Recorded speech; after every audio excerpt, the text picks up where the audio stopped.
ஒரு கிராமத்துல இருந்த அழகான குளத்துல நிறைய மீன்கள் அதோட குடும்பத்தோட சந்தோஷமா வாழ்ந்துட்டு இருந்துச்சு.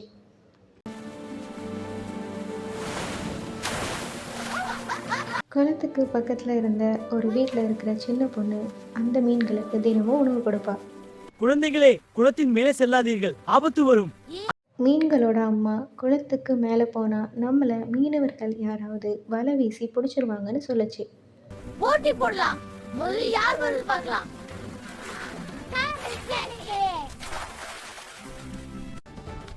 இழு இழு. அடடா, எத்தனை மீன்!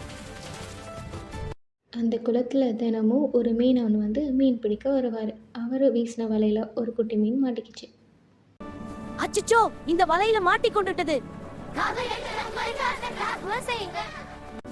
இப்போ நான் இறந்து போய் விடுவேன். குட்டி மீனை காப்பாத்துறதுக்காக மற்ற மீன்கள் எல்லாம் சேர்ந்து வலைக்குள்ள இறங்குச்சு. அந்த வலையை அறுக்க முயற்சி செஞ்சுச்சு. ஆனா அந்த வலையை அறுக்க முடியல. எல்லா மீன்களும் சேர்ந்து ஒரு திட்டம் போட்டுச்சு. எல்லாரும் சேர்ந்து ஒரு திட்டம் போடலாம், கீழ் நோக்கி நீந்தலாம். குட்டி மீன்கள் சேர்ந்து கீழ் நோக்கி நீந்தினதுனால வலை வெயிட் தாங்க முடியாம அறுந்துருச்சு. மீன்கள் எல்லாம் தப்பிச்சு வெளியில வந்துச்சு. மீன்கள் எல்லாம் ஒற்றுமையா இருந்து செயல்பட்டதால தான் அவங்களால இந்த ஆபத்துலேருந்து தப்பிக்க முடிஞ்சிச்சு.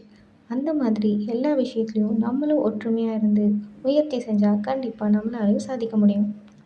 நாம் ஒற்றுமையாக இருந்தால்தான் எதையும் சாதிக்கலாம். ஒன்றுபட்ட வெற்றி.